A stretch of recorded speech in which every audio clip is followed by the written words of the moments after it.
पिछले कई दिनों से खान सर के वीडियोज़ उनके यूट्यूब चैनल खान सर पर नहीं आ रहे हैं।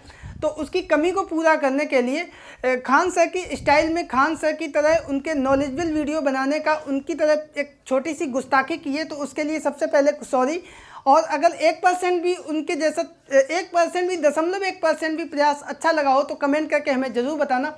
उसके पहले लव यू खान सर, हम सब आपको बहुत चाहते हैं और बहुत जल्द आप अगला वीडियो लेके आएँ, ऐसी हमारी रिक्वेस्ट है। जय हिंद। आज हम बात करेंगे सबसे पहले ट्विटर वर्सेस गवर्नमेंट जो बहस छिड़ी है, जो दोनों के बीच में खींचातानी मची हुई है, उसके पीछे की वजह क्या है, क्या कारण है और उनका समाधान क्या है, इसके विषय में चर्चा करेंगे। और बाद के सेक्शन में हम लोग बात करेंगे यूपी की पॉलिटिक्स पर, जिसमें कई दिनों से चर्चा हो रही है कि मुख्यमंत्री जी हटेंगे या रहेंगे, उनके मंत्रिमंडल का विस्तार होगा या मंत्रिमंडल में होगा फेरबदल। इसके बारे में हम लोग जानेंगे वीडियो के दूसरे सेक्शन में। तो सबसे पहले बात करते हैं ट्विटर वर्सेस गवर्नमेंट की। तो यहाँ पे शुरुआत कहाँ से हुई, वो 3 महीने पहले भारत सरकार ने नए आईटी नियम बनाए और उनको लागू करने के लिए 3 महीने का समय दिया। फरवरी 2021 में उन्होंने ये गाइडलाइन जारी की और उसमें उन्होंने कहा कि 3 महीने के अंदर जितने भी सोशल मीडिया प्लेटफॉर्म्स हैं जैसे फेसबुक, ट्विटर, इंस्टाग्राम, व्हाट्सएप, इन सबको भारत में यानी अपने देश में एक नोडल ऑफिसर रखना होगा और उसके नीचे जो शिकायत निवारण अधिकारी हैं उनको तैनात करना होगा। और जब भी कोई यूजर किसी भी विषय पर कोई कंप्लेन करेगा तो 48 घंटे के अंदर उस कंप्लेन को उनको सॉल्व करना होगा। और अगर सॉल्व नहीं करना होगा तो जो भी करेंगे उसको डिक्लाइन करेंगे तो उसके पीछे रीजन देना होगा। और बाद में 28 दिन के बाद 1 महीने के अंदर उनको पूरी रिपोर्ट देनी होगी कि कितनी कंप्लेन आई, कितनी हमने सॉल्व की और क्या प्रोसेस रहा उनका, कितनी पेंडिंग है। अच्छा, जब नियम बने थे तब इन कंपनियों को भी नहीं पता था कि ये नियम इतने सीरियस हो जाएंगे, क्योंकि अभी तक भी नियम थे लेकिन ये सारी कंपनियां जो है वो खाना पूर्ति कर देती थी, केवल कागजों में कर देती थी और बाकी अंदर से सेटिंग हो जाती थी। इस बार क्या हुआ कि गवर्नमेंट भी सख्त हो गई। उसका कारण ये था कि एक तो लॉकडाउन हो गया, उसमें आदमी घर में बैठा था तो बहुत सारे यूजर्स, लाखों करोड़ों यूजर्स इनके बढ़ गए। दूसरा उधर टिकटॉक बैन हो गया तो उसके भी यूजर्स जो थे उनको भी टाइम मिला तो वो यूट्यूब और फेसबुक आदि इंस्टाग्राम आदि प्लेटफॉर्म पे आ गए।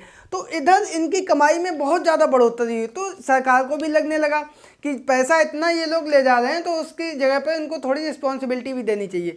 दूसरी एक बात ये भी है कि कई सारी सोशल मीडिया साइट्स पर जो भ्रामक खबरें थी वो भी फैलाना आसान हो गया। ये बात भी सही है। वही दबी जवान कुछ लोग ये भी कहते हैं कि सरकार के विरोध में जो चीज़ें चल रही थी उसको दबाने के लिए ये सरकार काम कर रही है। तो मेरे विचार से ऐसा नहीं है, क्योंकि चीज़ें अच्छी भी चलती हैं, बुरी भी चलती हैं, दोनों तरह की होती हैं। लेकिन ऐसा कोई भी कंटेंट नहीं होना चाहिए जिससे कि समाज में द्वेष की भावना है। तो अब देखो, व्हाट्सएप पे 53 करोड़ यूजर हैं, इतने मतलब 53 करोड़ यूजर हैं।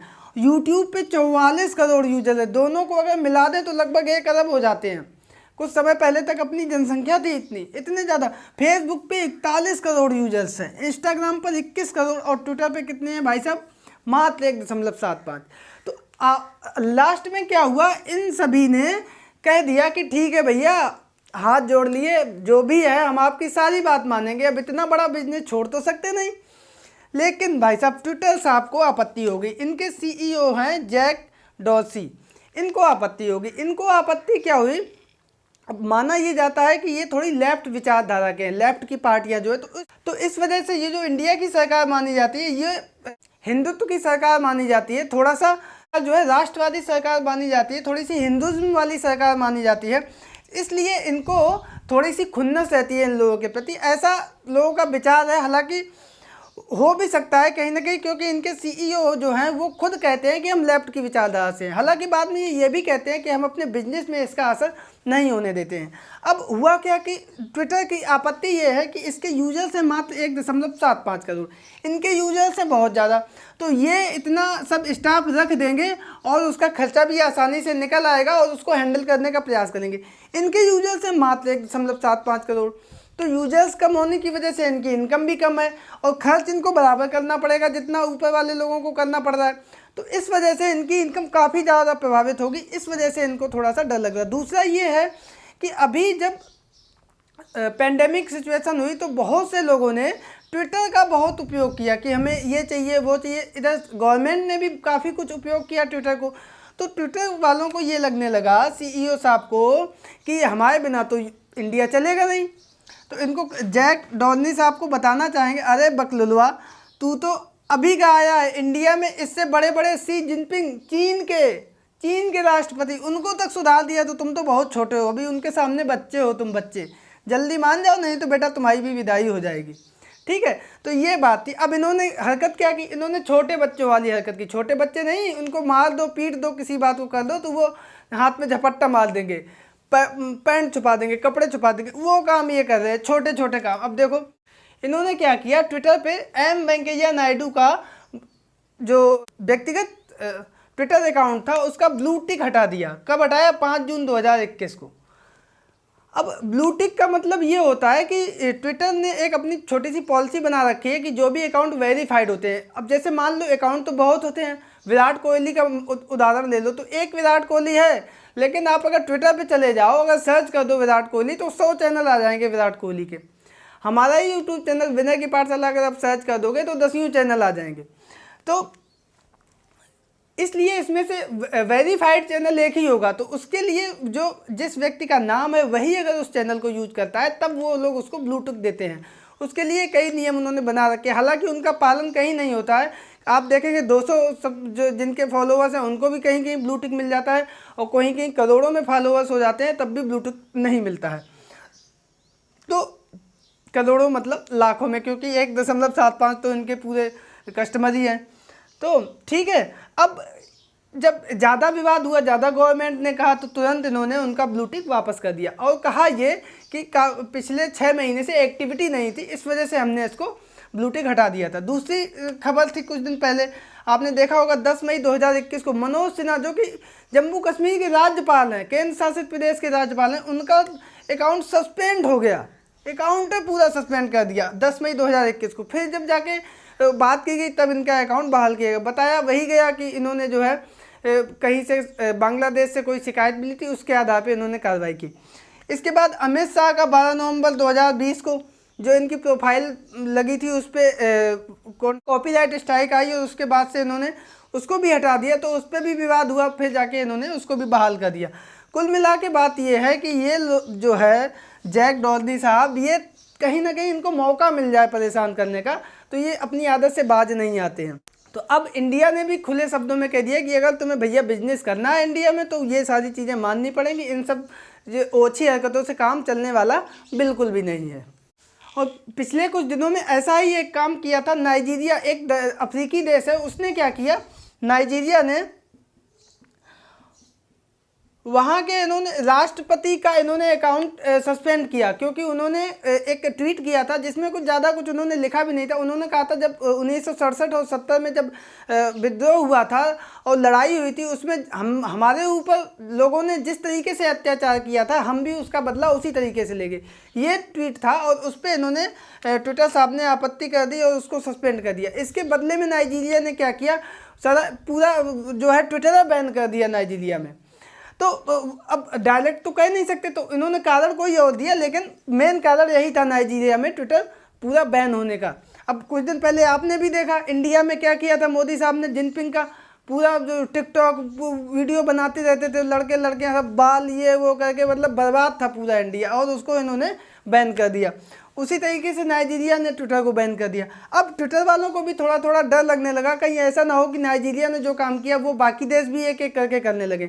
लेकिन भाई साहब हम तुम्हें बता देते हैं, अगर तुम नहीं सुधरे ना तो ये चीज़ें होंगी तुम्हारे साथ। हाल ही के दिनों में आपने देखा होगा कि अमेरिका में जो पुराने राष्ट्रपति थे डोनाल्ड ट्रंप, उनका भी ट्विटर अकाउंट इन्होंने सस्पेंड कर दिया। तो उनकी भी विचारधारा कहीं ना कहीं एंटी लेफ्ट थी, इस वजह से। बाकी ट्रंप साहब तो बिल्कुल पगला आदमी है, उसका तो हम भी समर्थन नहीं करते हैं, अच्छा कि अब बैन कर दिया। इधर फेसबुक ने भी ट्रंप साहब का अकाउंट जो है 2 साल के लिए बैन कर दिया। हालांकि वो अभी भी लीगल कार्रवाई उस पर कर रहे हैं, लेकिन हमें लगता नहीं कुछ होगा, क्योंकि जो पगला आदमी है ना, उसको जितना कम लोग सुने वही अच्छा है, नहीं तो वो जो सुनेगा ना उसको भी वो पगला कर देगा बिल्कुल। हालांकि फ्रांस के जो राष्ट्रपति हैं उन्होंने डोनाल्ड ट्रंप का समर्थन किया था कि उनका अकाउंट सस्पेंड नहीं होना चाहिए था, क्योंकि उनका कहना ये था कि अभिव्यक्ति की आज़ादी होनी चाहिए थी और अकाउंट सस्पेंड, क्योंकि वो एक राष्ट्र के जो है राष्ट्रपति हैं, इस वजह से उनका अकाउंट सस्पेंड नहीं होना चाहिए। खैर, अब आगे उम्मीद यही लगती है कि ट्विटर जो नए आईटी नियम है उनको बहुत जल्द मान लेगा और जो भी अधिकारी तैनात करने होंगे उनको वो बहुत जल्दी तैनात कर देगा। अब बात करते हैं अपने यूपी की पॉलिटिक्स की। तो यूपी में इस समय दो नाम बहुत चर्चे में हैं। सबसे पहला है BL संतोष और दूसरा है AK शर्मा। इन्हीं की वजह से पूरा राजनीतिक घटनाक्रम बना हुआ है। कारण ये है कि अभी 12 जनवरी को AK शर्मा, जिनका नाम है अरविंद कुमार शर्मा, तो ये IAS थे जो कि रिटायर होने के 2 साल पहले ही इन्होंने अनिवार्य सेवानिवृत्ति ले ली और वो उन्होंने 12 जनवरी को अनिवार्य सेवानिवृत्ति ली और 14 जनवरी को वो BJP में ज्वाइन हो गए। अब वहीं से योगी जी को फ़ोन किया गया और कहा गया कि ये यूपी के MLC होंगे और इनको तुम्हें एक बड़ी जिम्मेदारी यानी उप मुख्यमंत्री जैसा पद देना है। हुआ क्या, उसी समय जो है यूपी में आ गया कोरोना फरवरी में, तो उस समय वो चीज़ें वहीं पे रोक दी गई। अब जाके जब दोबारा से जब कोविड के केस कम हुए तब जाके वो चीज़ें चर्चा में आई।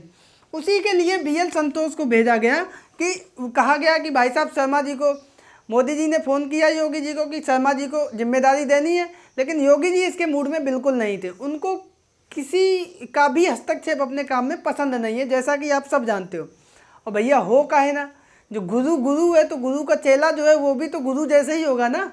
अब योगी जी के गुरु जी है मोदी जी, और मोदी जी भी किसी का इंटरफेयर नहीं करते। मोदी केंद्र में मोदी जी अपने और अमित शाह जी, यही कहा जाता कि वही जो निर्णय लेते हैं वही होता है, तो वही काम यूपी में उनका चेला। और बल्कि कहा जाए तो ये कहावत है कि गुरु गुड़ रह गया, चेला शक्कर हो गया, चेला उससे 2 पैर आगे भी हो गया। वही चीज़ मोदी जी को जो है प्रधानमंत्री जी को खटकने लगी। तो कहा यह गया कि उनके प्रभाव को कम करने के लिए इनको AK शर्मा को भेजा गया कि इनको उप मुख्यमंत्री बना देंगे और ज़्यादा अगर ये योगी जी उल्टा सीधा चलेंगे तो इनको मुख्यमंत्री की भी कुर्सी देने से ये लोग नहीं हिचकेंगे। अब ये चीज़ जब योगी जी को पता चली तो वो पहले से ही सचेत हो गए, आओ बेटा तुम 2-2 हाथ हो जाएं, खूब तुम ऊपर से कहते रहो, हम करेंगे ही नहीं। वो चीज़ें हुई। दूसरा एक क्या हुआ कि जब कोविड की दूसरी लहर आई तो यूपी में भी बहुत ज़्यादा केस बढ़े, लेकिन अगर देखा जाए तो यहाँ पे योगी जी की तारीफ़ करनी होगी। वो ये कि इन्होंने इतनी सक्रियता दिखाई कि मामलों में बहुत तेज़ी से गिरावट आई, जिसके आंकड़े आप देख सकते हैं। 3 जून को 1268, मात्र 1268, जबकि 3 लाख जो है जांचें हुई, उसमें से 1268, और जबकि पूरे भारत में 1,34,000 केस आए।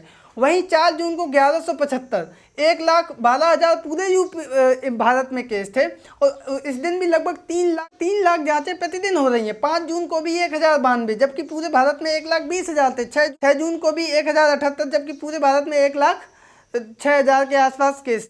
तो इन आंकड़ों ने योगी जी का कद थोड़ा और ऊंचा कर दिया, जिस वजह से जो BL संतोष जी महासचिव आए थे दिल्ली से फेरबदल करने के लिए, AK शर्मा को आगे खड़ा करने के लिए, वो नहीं कर पाए और यहाँ की स्थिति को भांप के वो दिल्ली चले गए। क्योंकि अगर उन्होंने ऐसा किया तो उनको यहाँ पे ज़्यादा जनता के रोष का सामना उन्हें ज़्यादा करना पड़ता, इस वजह से वो ये चीज़ें चाह कर भी कुछ नहीं कर पाए।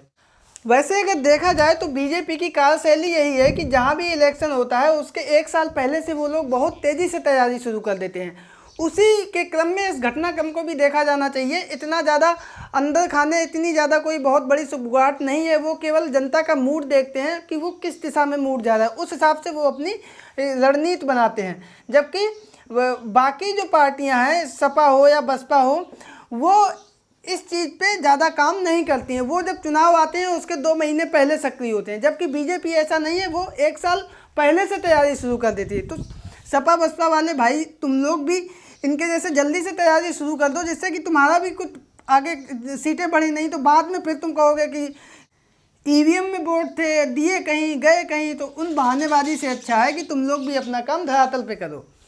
ठीक है, तो ये चीज़ें हो गई। इसलिए आगे भी BJP में यूपी में कोई ज़्यादा बड़ा फेरबदल या परिवर्तन होने बिल्कुल भी नहीं जा रहा है, क्योंकि वो केवल मूड देख रहे हैं और उस हिसाब से अपनी आगे की रणनीति तैयार करेंगे।